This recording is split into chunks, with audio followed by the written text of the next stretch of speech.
Yuk ikutin cerita Gajah Mada, seorang Mahapatih yang bersumpah untuk menyatukan seluruh wilayah Nusantara di bawah Kerajaan Majapahit. Kerajaan Majapahit atau dikenal juga dengan nama Wilwatikta didirikan oleh Raden Wijaya, menantu dari Raja terakhir Singasari, Kertanegara. Kerajaan Majapahit diyakini sebagai kerajaan terbesar yang pernah ada di Nusantara dengan kekuasaan atas Jawa, Sumatera, Kalimantan, Malaya, Sulawesi, Papua, dan Kepulauan Sulu di Filipina. Kata Majapahit sendiri berasal dari buah dari pohon maja yang memiliki rasa pahit yang tumbuh di daerah Trowulan di mana kerajaan Majapahit didirikan. Pemerintahan Raden Wijaya tergolong stabil meskipun terjadi sebuah pemberontakan oleh Ranggalawe. Namun, pemberontakan ini dipadamkan setelah Ranggalawe dikalahkan di pertempuran Sungai Tambak Beras. Setelah wafat, Raden Wijaya digantikan oleh anaknya Jayanegara.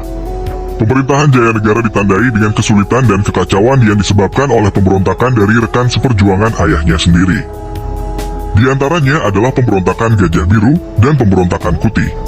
Pemberontakan Kuti menjadi yang paling mematikan di mana pasukan pemberontak berhasil merebut ibu kota Majapahit.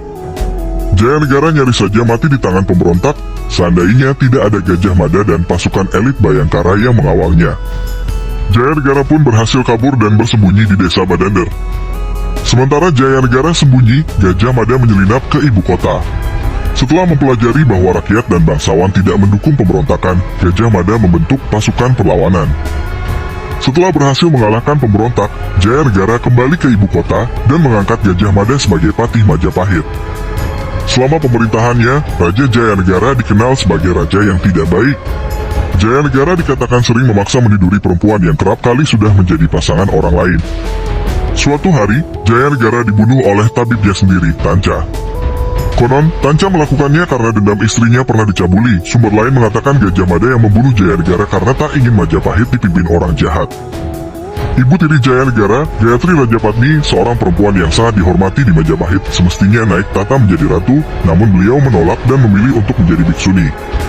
Oleh karena itu, Rajapatni menunjuk anak perempuannya, Dyah Gita Raja, menjadi Ratu Majapahit. Gita Raja sendiri adalah anak perempuan pertama dari Raden Wijaya, Raja pertama Majapahit.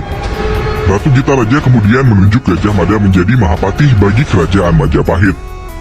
Pada upacara pelantikan inilah, Gajah Mada mengucapkan sumpah palapanya. Apabila Nusantara belum dikalahkan, aku tidak akan makan palapa. Apabila Gurun, Seram, Tanjung Pura, Haru, Pahang, Dompo, Bali, Sunda, Palembang, Temasek telah dikalahkan, barulah aku akan makan palapa. Tidak mengkonsumsi palapa sering diartikan oleh sejarawan sebagai puasa mutih, yaitu sebuah tradisi Jawa di mana makanan yang boleh dikonsumsi hanyalah nasi putih, sayuran polos, air putih, tanpa bumbu rempah apapun. Meskipun awalnya diragukan oleh teman-teman terdekatnya, Gajah Mada membuktikan janjinya dengan mengalahkan kerajaan Bali dan Lombok pada tahun 1343. Gajah Mada kemudian memimpin armada ke sebelah barat untuk merebut wilayah-wilayah bekas Sriwijaya. Di sana, ia dan pasukan Majapahit berhasil menaklukkan Samudra Pasai, Bintan, Temasek, Melayu, dan Kalimantan. Ratu Gita Raja meninggalkan jabatannya sebagai ratu pada saat ibunya, Rajapatni, meninggal dunia. Gita Raja kemudian menunjuk anaknya, Hayam Wuruk, untuk menjadi Raja Majapahit pada tahun 1350. Pada tahun 1355, Hayam Wuruk melancarkan serangan ke kerajaan Dayak dan Sarunai di Kalimantan. Meskipun pada akhirnya menang, perperangan ini menjadi yang terberat bagi kerajaan Majapahit dengan korban pasukan yang tidak sedikit. Di bawah Hayam Wuruk, Gajah Mada berhasil menyatukan wilayah yang hampir sama dengan wilayah Indonesia sekarang, ditambah Singapura, Malaysia, Brunei, dan Filipina Selatan. Majapahit secara efektif menjadi kerajaan terbesar yang pernah ada di Nusantara. Tinggallah Sunda yang tidak mau tunduk pada kerajaan Majapahit. Hayam Wuruk kemudian menawarkan dirinya untuk menikahi putri kerajaan Sunda, Dyah Pitaloka, dan membentuk persekutuan antara dua kerajaan tersebut. Kerajaan Sunda menerima penawaran tersebut dan berjalan menuju ibu kota Majapahit untuk melaksanakan upacara pernikahan.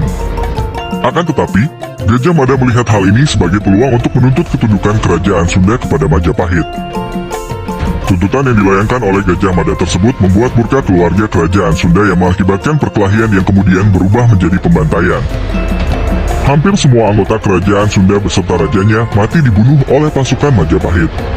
Putri Dyah Pitaloka patah hati membunuh dirinya sendiri di tempat itu. Hayam Wuruk tergoncang oleh kejadian tersebut. Para petinggi dan pejabat Majapahit menyalahkan Gajah Mada atas tragedi tersebut dan memutuskan untuk mencabut jabatannya. Gajah Mada menghabisi sisa masa hidupnya di Madakaripura dan wafat pada tahun 1364. Pada tahun 1389, Hayam Wuruk wafat dan Majapahit dihadapi dengan konflik pewaris tahta. Konflik ini terjadi antara Kusumawardhani, anak perempuan Hayam Wuruk, dan Pangeran Wirabumi, anak Hayam Wuruk dari seorang selir. Konflik ini berujung menjadi perang saudara yang disebut Perang Legrek, di mana Wikaramawardhana, suami dari Kusumawardhani, berhasil memenangkannya. Pada tahun 1405 sampai dengan 1433, Nusantara dikunjungi oleh Laksamana Muslim Cheng Ho dari dinasti Ming. Berbeda dengan dinasti pendahulunya yang fokus berdagang, dinasti Ming berambisi mengubah tatanan geopolitik di Asia Tenggara. Cheng Ho mendorong penyebaran agama Islam di Nusantara, terutama di Sumatera dan Malaya di mana Kesultanan Malaka berada. Hal ini menyebabkan munculnya kekuatan baru di perbatasan Majapahit. Pada 1468, kerajaan Majapahit terbelah dua antara Kertabumi dan Suraprabawa. Kekacauan ini menyebabkan lepasnya kekuasaan Majapahit atas Sumatera dan Malaya ke tangan Kesultanan Malaka.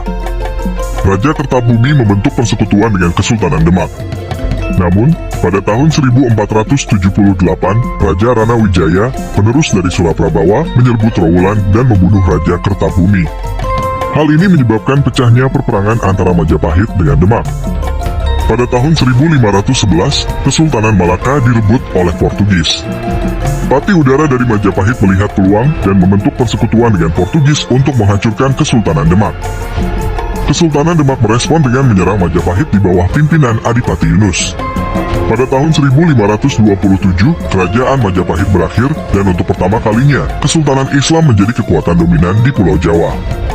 Keruntuhan Majapahit menyebabkan terjadinya pelarian dari para abdi dalam, pengrajin, pendeta, dan anggota kerajaan Majapahit ke timur Nusantara, terutama ke Pulau Bali.